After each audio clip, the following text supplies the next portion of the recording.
ayan no, malayo pa yung mararating nyo, mataas pa yung mararating nyo. Sabi ko nga sa inyo guys, may kasangga kayo. So parang hindi ka nag-iisa dito sa success at tagumpay mo, especially kung meron kang somebody with you, no, na talagang kasama mo through thick and thin. Let's say for example, mag-asawa kayo, nagsusuportahan kayo, ganyan.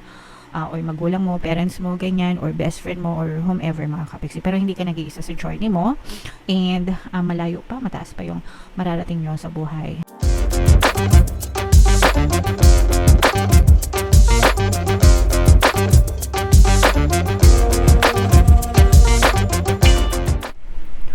Hello guys, hello Taurus, welcome back to Pinoy Pixie Tarot. Ang pamagat ng episode natin for tonight is Story Mo Ba To? Ito isang timeless reading para sa Taurus, Sun, Moon, Rising Sign, and Venus. Sa reading na to guys, titingnan natin where you are right now, mga potential and challenges nyo, what you need to focus on, your past, present, and future energy, mga suggested approach, and yung potential future ng story nyo. So, shuffle natin yung cards guys, hanapin natin yung energy ng Taurus. Ito guys. So, Taurus, kayo ay na-represent ng Father of Pentacles sa ating spread. Comment down below mga kapiksi if story nyo ba to guys. Okay? Kung hindi nyo story, okay lang. Just leave the reading. Where you are right now, this is an air sign energy mga kapiksi. Aries, Leo, Sagittarius. For some of you, maaring may air element ka sa iyong natal chart, or you may be dealing with an air sign. For some of you guys, parang feeling ko meron kayong inoobserbahan, no?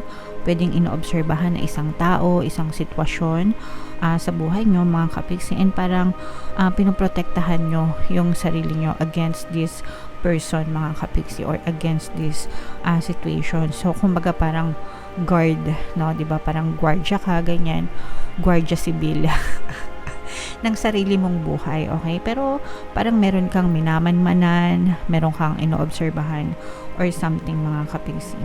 Pwedeng inoobserbahan mo rin or nag-aantay ka rin ng susunod mong aksyon kung ano yung gusto mong gawin mo sa buhay. Or probably meron ka nang nasimulan na something, tapos parang nag-aantay ka ng, I don't know, right timing kung ano yung susunod na hakbang or susunod na action mo sa buhay mga kapiksi. And potential and challenges, this is more on challenge guys, kasi for some of you medyo rough yung road ahead. Ibig sabihin medyo bumpy, ibig sabihin ng bumpy, bako-bako, lubak-lubak, no? So, ibig sabihin, if you have a certain goal or a certain desire na yun nga, yung ino-observe mo, parang medyo bako-bako yung dadaanan mo. So, hindi siya medyo swabe, medyo rough siya, medyo may mga trouble na pagdadaanan ka. Especially kung yung gusto mong marating is medyo mataas, medyo malaki, medyo magarbo or bongga. So, parang dadaan ka talaga sa butas ng karayom, o kaya naman marami kang challenge na pwedeng ma-experience mga kapiksi. But that's fine kasi bahagi naman ng buhay yan, no? Yung may mga challenges, and actually you should be grateful, no? Kasi pag nalampasan mo yan, talagang magigain ka ng mga kaalaman, skills, knowledge. So, ikaw rin yung makikinabang dyan mga kapiksi. Alright? And what to focus on? Just focus on yourself. This is your energy, earth sign, Capricorn, Taurus, Virgo. Just focus on yourself, focus on your goal. Ikaw yung magiging susi, kapiksi, sa ikatatagumpay mo. So, you have to harness your power within, and kailangan mong palakasin kung ano yung mga strengths mo guys, kung ano yung mga assets mo, kung saan ka magaling, in short, no? Kung saan ka magaling, yung i-highlight mo, and yung mga kanigahan mo, kailangan mo siyang talikuran, mga kapiksi. Alright? And in your recent past guys, parang marami kayong mga tao sa paligid nyo na pwedeng marami kayong mga group of friends, group of people, mga community, ganyan, na pwedeng nakakausap nyo na or nahingan kayo ng advice dito sa mga bagay na to, and malaki yung mga impormasyon na nakalap nyo sa kanila. In short, mga marites. Okay, hindi, joke lang. Kumbaga, marami kayong mga impormasyon na nakalap mga kapiksi, and makakatulong yan para sa inyo, para mag-contribute sa inyong success at tagumpay. Okay? And yung greatest strength nyo guys is ito, paano to, no, pagbangon, mga kapiksi. Kumbaga, sanay na sanay kayong bumangon, especially kapag nadadapa kayo, kapag may mga challenges or pagsubok kayo.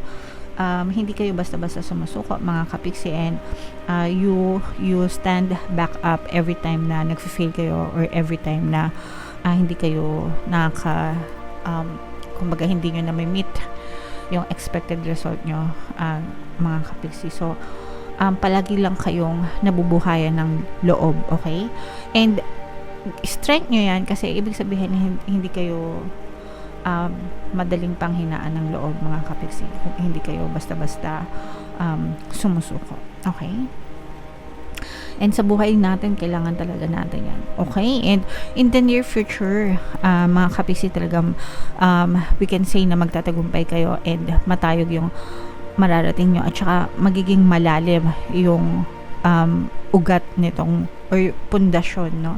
Para magiging malalim yung pundasyon nyo sa buhay, guys. And also, parang meron din kayong some kind of mga loyal na tao, no? Probably itong mga nasa past nyo, na you will be surrounded by loyal people, loyal friends, na sabi ko nga sa inyo, makakatulong sa inyo, mga kapiksi, para umangat at umasenso, okay? So learn to treasure them, guys. Pahalaga nyo sila, i-value nyo sila, huwag nyo silang i-take for granted, kasi wala kayong maitutulong ng mga tao sa paligid nyo para sa inyong success at tagumpay.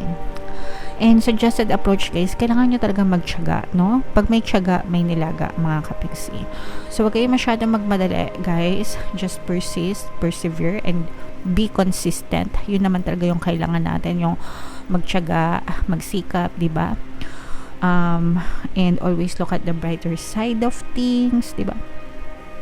Yun yung i-focus natin, mga kapiksi, and maghanap kayo ng mga motivation and inspirasyon sa paligid nyo, guys, para talagang kahit na challenging, kasi nga diba nakikita natin na medyo challenging yung path nyo, malampasan nyo pa rin yan, mga kapiksi. And what you need to know, mga kapiksi, kailangan nyo talaga ng hard work, diligence, okay? And ibig sabihin nito, guys, yung effort mo, makakita ka din ng resulta. Magpe-pay off yung mga effort mo in the future. So, may makikita ka talagang resulta dun sa mga bagay na ginagawa mo. And sabi ko nga, di ba, magiging matibay yung pundasyon mo sa buhay, kung ano man yung tinatatag mo, or kung ano man yung gusto mong mangyari sa buhay mo. So, magiging matibay yung pundasyon yan. And for some of you guys, I'm also sensing na money will come from different parang sa iba-ibang direksyon, no? Kumbaga parang mapapaligiran kayo if you are aiming for multiple streams of income. Let's say for example, gusto niyo na magkaroon ng multiple streams of income, job, employment, investment, negosyo, or whatever. Parang maraming parang magdadatingan talaga siya sabay-sabay, and parang mapapalago nyo din siya ng sabay-sabay, mga kapiksi. You just have to put in the work, no? Hindi naman yan, guys, hindi kayo magtatagumpay kung hindi din kayo kumikilos, no? So wag kayong aasa sa reading tapos mag-aantay ng blessings, hindi ganoon. Okay, kailangan may ginagawa din kayo, and kailangan sinasabayan nyo ng dasal and positibong mental diet, mga kapiksi. And your hopes and fears, guys, may kasangga kayo. Meron kayong kasangga, mga kapiksi. Sabi ko nga sa inyo, guys, yung mga tao sa paligid nyo, malaki yung contribution nila sa buhay nyo, mga kapiksi. So you should learn to value them and respect them, mga kapiksi. They will remain loyal to you, and talagang malaki yung maitutulong nila sa buhay nyo. Ayan, no? Malayo pa yung mararating nyo, mataas pa yung mararating nyo. Sabi ko nga sa inyo, guys, may kasangga kayo. So parang hindi ka nag-iisa dito sa success at tagumpay mo, especially kung meron kang somebody with you, no, na talagang kasama mo through thick and thin. Let's say for example, mag-asawa kayo, nagsusuportahan kayo, ganyan, or magulang mo, parents mo, ganyan, or best friend mo, or whomever, mga kapiksi. Pero hindi ka nag-iisa sa journey mo, and malayo pa, mataas pa yung mararating nyo sa buhay, guys. Magiging makulay na makulay ito, mga kapiksi. Alright? So comment down below, guys, if naka-resonate kayo dyan. Ito, guys, i-mind nyo itong ito, money from all aspects, no? Yan talaga yung nararamdaman natin sa lahat ng aspeto ng buhay mo. parang merong kaperahan na dadating sa inyo, and itong tagumpay, malayo pa yung mararating nyo. Yan, so i-mind nyo yan sa comment section, mga kapiksi. Comment down below if naka-resonate kayo sa story na yan. Tingnan natin yung additional na mensahe sa inyo, Taurus.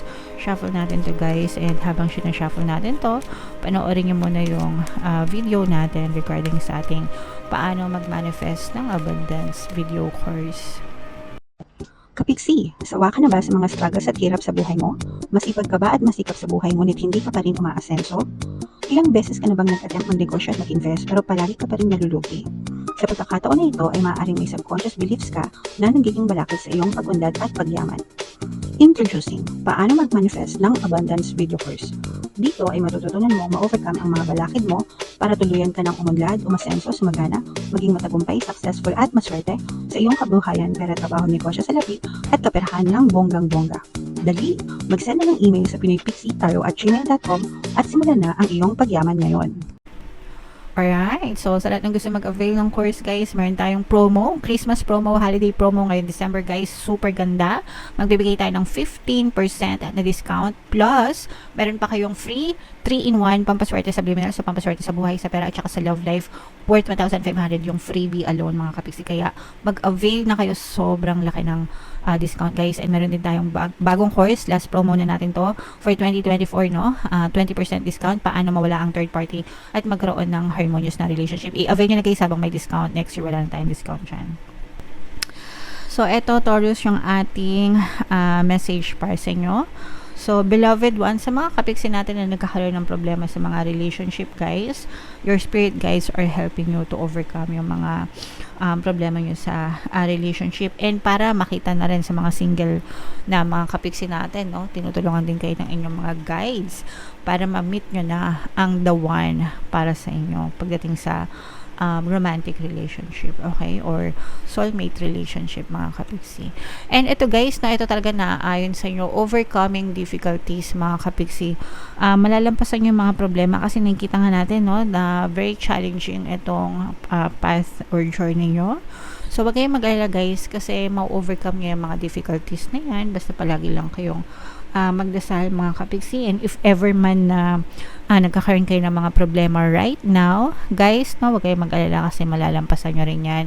Dasal-dasal lang tayo, mga kapiksi, and let's just persist and tuloy lang sa hamon ng buhay, mga kapiksi. Okay? Alright, so comment down below, Taurus, if naka-resonate kayo dyan sa mga messages na yan. Lahat ng pinapamind-mind ko sa inyo, guys, i-mind-mind nyo na. Ito yung ating 2025 kapalaran, mga kapiksi, panoorin nyo na. And ito naman yung ating success stories ng paano mag-manifest ng abundance video course. Click here to subscribe, guys. Ito yung ating mga pampaswerte subliminals. Thank you for liking, sharing, and subscribing. See you again next time. I love you all, mga kapiksi. Have a nice day. Bye-bye.